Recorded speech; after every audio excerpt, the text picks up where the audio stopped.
आपको शायद मैंने सुनाया था, यहाँ परिक्रमा मार्ग पर बाबा भजन करते थे। यमुना जी के प्रति उनकी बड़ी निष्ठा थी, बड़ा अनुराग था श्री यमुना जी के प्रति उनका।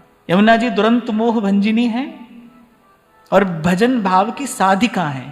रसैक सीम राधिका पदाब्ज भक्ति साधिका, साधिका है, सहयोग करती है यमुना जी, भजन भाव में सहयोग करती है। तो बड़ी उनकी आस्था निष्ठा, उनका बड़ा अनुराग श्री यमुना जी में। तब अभी ऐसा ईंट पत्थर का ऐसा पसारा नहीं हुआ था। तो एक दिन ऐसे मन में आया, भाई बड़ी सुंदर सी छतरी बन जाए एक, जिसमें श्री यमुना जी की सुबह शाम नित्य आरती हो सके।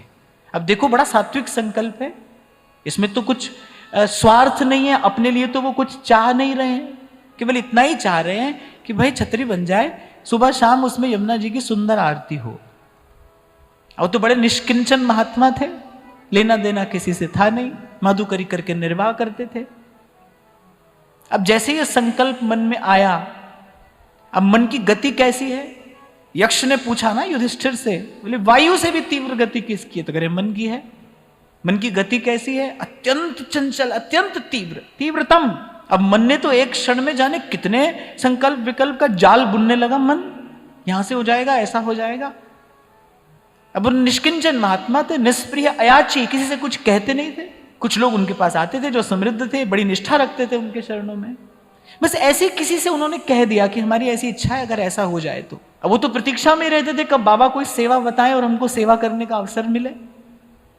ये कार्य आरंभ हो गया 2 दिन के भीतर। बस अभी कार्य आरंभ हुआ था और 2 दिन में बाबा ने कहा भाई ये सब समेटो और सब जाओ यहां से, हमको किसी छतरी की आवश्यकता नहीं है। जिस दिन से हमारे मन में उस संकल्प का बीज पड़ा, ये हमारी भजन भावना में बड़ा भयंकर विक्षेप उत्पन्न हो गया। अब ये भाई बात उसकी समझ में आएगी, ये बात उसके पल्ले पड़ेगी जो भजन कर रहा है, जो जानता है भजन क्या है, भजन का सुख क्या है, भजन का आनंद क्या है, वो कितनी अमूल्य वस्तु है। पंडित श्री रामकृष्ण दास बाबा, उनका जीवन व्रत रहा कि ब्रज से बाहर की कोई वस्तु स्पर्श नहीं करते थे। एक बार कहीं से कोई सेठ जी आ गए, वो अपने साथ सूखे मेवे की डलिया भर कर ले आए। अब फल है, वो तो सूखा फल है, मेवा है।